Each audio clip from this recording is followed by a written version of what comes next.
Ahai, apa kabar sahabat artikel view? Kali ini saya akan membacakan lanjutan alur cerita kisah CO muda berpura-pura culun. Tapi, sebelum mendengarkan kisah ceritanya, silahkan cari posisi yang nyaman dan jauhi keramaian. Dan jangan lupa pasang headsetnya. Dan inilah alur cerita kisah CO muda yang berpura-pura culun.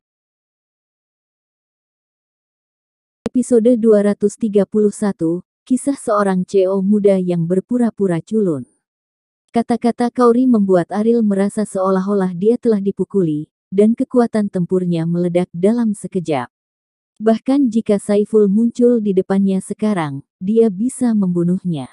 Ini yang kamu katakan, kamu tidak bisa mengulanginya, kata Ariel. Melihat ekspresi tulus Ariel, Kauri tiba-tiba merasa sedikit bersalah, bukankah seharusnya orang ini membual? Apakah dia benar-benar hebat? Dia bisa bermain piano dan bermain catur. Mungkinkah ada orang seperti itu? Kita bicarakan nanti jika kamu menang. Setelah Kauri selesai berbicara, dia bergegas kembali ke kamarnya.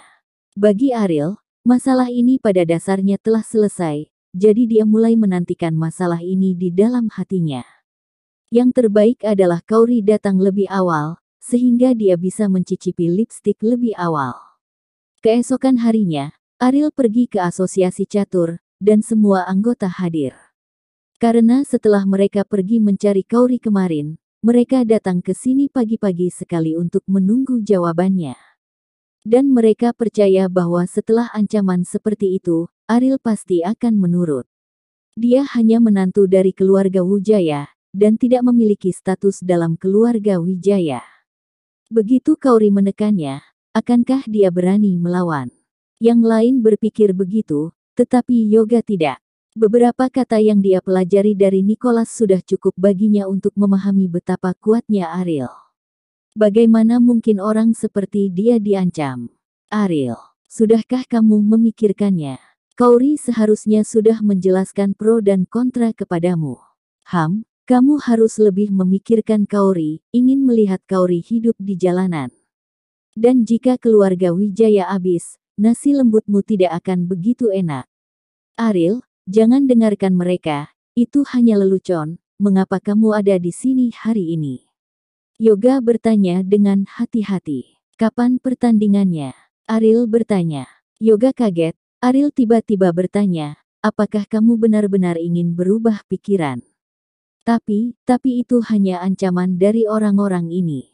Bagaimana bisa Ariel berkompromi? Bulan depan, kata Yoga. Masih ada lebih dari 10 hari sampai bulan depan, tetapi dalam 10 hari ini, Ariel tidak dapat menjamin bahwa Rian akan menghubungi orang-orang di penjara bawah tanah. Jika orang-orang di penjara bawah tanah muncul selama pertandingan, akan ada beberapa masalah. Saya bisa memikirkannya dan melihat apakah saya punya waktu.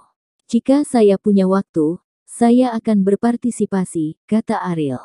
Yoga tercengang, Ariel benar-benar setuju untuk pergi. Ketika para anggota itu mendengar kata-kata Ariel, mereka semua tertawa dengan bangga. Menurut mereka, ini adalah penghalang bagi Kauri, dan yang tidak berguna benar-benar tidak berguna, dan Kauri dapat membuatnya berkompromi hanya dengan satu kata. Ini adalah pilihan yang bijak. Keluarga Wijaya tidak perlu menyinggung kami. Sepertinya kamu masih mendengarkan istrimu, seperti yang diharapkan dari namamu. Semua orang menertawakan Ariel, tetapi Ariel mencibir, jika bukan untuk membuktikan dirinya di depan Kauri, permainan ini tidak akan ada artinya sama sekali baginya. Masalah ini tidak ada hubungannya denganmu. Aku memperingatkanmu. Jika kamu pergi untuk mengganggu Kauri lagi, jangan salahkan aku karena tidak membiarkanmu pergi, kata Ariel dengan dingin. Ya, kami semua mengerti bahwa kamu juga seorang pria, dan kamu juga membutuhkan wajah. Selama kamu membantu asosiasi kami memenangkan permainan, kami akan memberimu wajah. Tetapi jika kamu kalah, itu tidak akan berhasil, karena Saiful dia harus bersiap untuk gangguan sebesar itu, kamu harus berhati-hati. Ariel melihat wajah kelompok orang ini dan memaksanya untuk berpartisipasi dalam permainan tanpa mengatakan apa-apa, dan dia tidak bisa kalah. Tapi kalah adalah untuk Ariel. Ini benar-benar sulit. Meskipun Winky adalah murid Saiful dan dikenal sebagai bintang yang sedang naik daun di dunia catur, di mata Ariel, dia bahkan bukan lawan. Setelah Ariel pergi, para anggota masih mengklaim pujian dengan bangga. Yoga tidak bisa mendengarkan bualan orang-orang ini.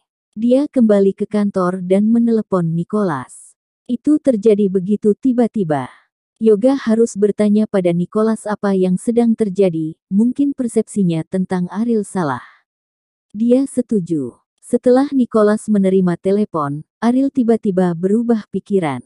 Ya, itu sebabnya saya ingin bertanya kepada Anda, apa yang terjadi, apakah dia bukan tipe orang yang Anda pikirkan?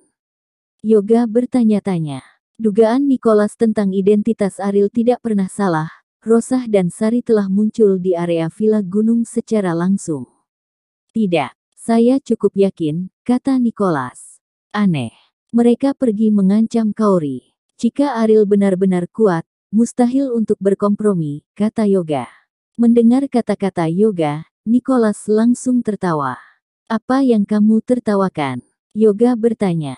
Tidak perlu menebak, karena masalah ini melibatkan Kaori, kamu bisa mengerti. Bagaimanapun, selama 3 tahun terakhir, dia tidak pernah peduli dengan reputasinya, semua ini karena Kaori, mungkin dia punya ide lain, tapi kamu yang terbaik adalah mengingatkan anggota geng asosiasi bahwa kali ini Ariel tidak meminta mereka untuk menyelesaikan tagihan karena tidak menyentuh garis bawah Ariel, jika mereka ingin mendapatkan 1 inci, tidak ada yang bisa mengalahkannya.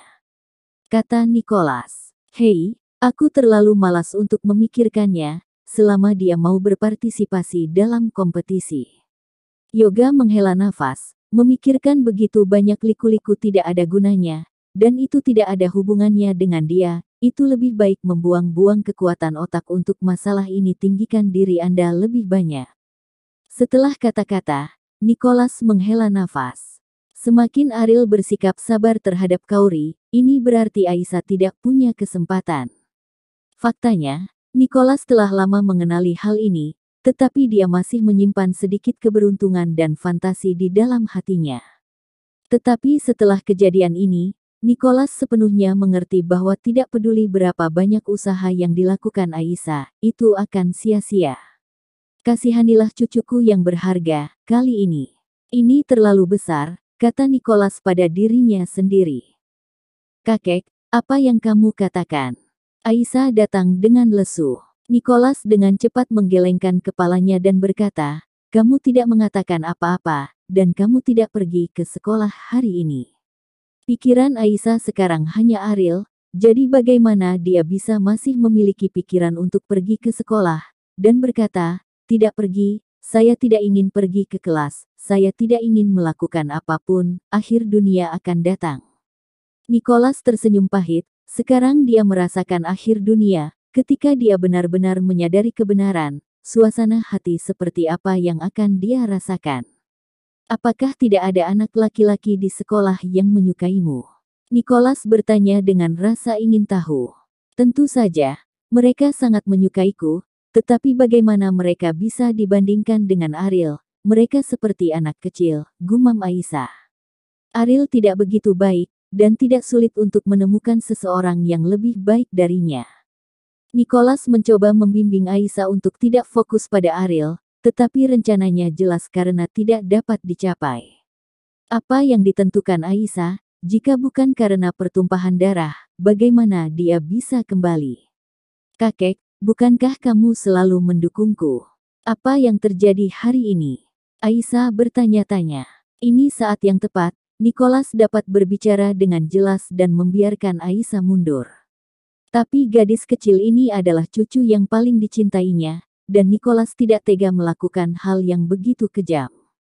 Nicholas, yang ragu-ragu untuk berbicara, akhirnya menelan kata-kata yang mencapai tenggorokannya. Tentu saja kakek mendukungmu, tapi aku hanya tidak ingin melihatmu tidak bahagia sepanjang hari, kata Nicholas. Kakek. Aisyah berjalan ke sisi Nicholas dan mengambil inisiatif untuk memijat bahu Nicholas. Nicholas merasa tidak nyaman, Aisyah tiba-tiba bersikap begitu baik padanya pasti bukan hal yang baik. Dia batuk, cucuku yang berharga. Katakan saja sesuatu yang lurus. Kamu tiba-tiba sangat baik kepada kakek. Kakek sedikit tidak nyaman, kata Nicholas dengan malu. Kakek, cara membuatku bahagia sangat sederhana. Itu tergantung pada apakah kamu menginginkannya atau tidak, kata Aisyah. Jalan apa? Tanya Nicholas. Misalnya, atas namamu, aku mengundang Ariel untuk makan malam, dan aku akan makan di sepanjang jalan, maka aku akan sangat bahagia. Aisyah tersenyum. Nicholas menghela nafas lega, untungnya itu tidak sulit, atau janggutnya akan hilang. Oke, kakek bertanya padanya sesegera mungkin. Bersambung.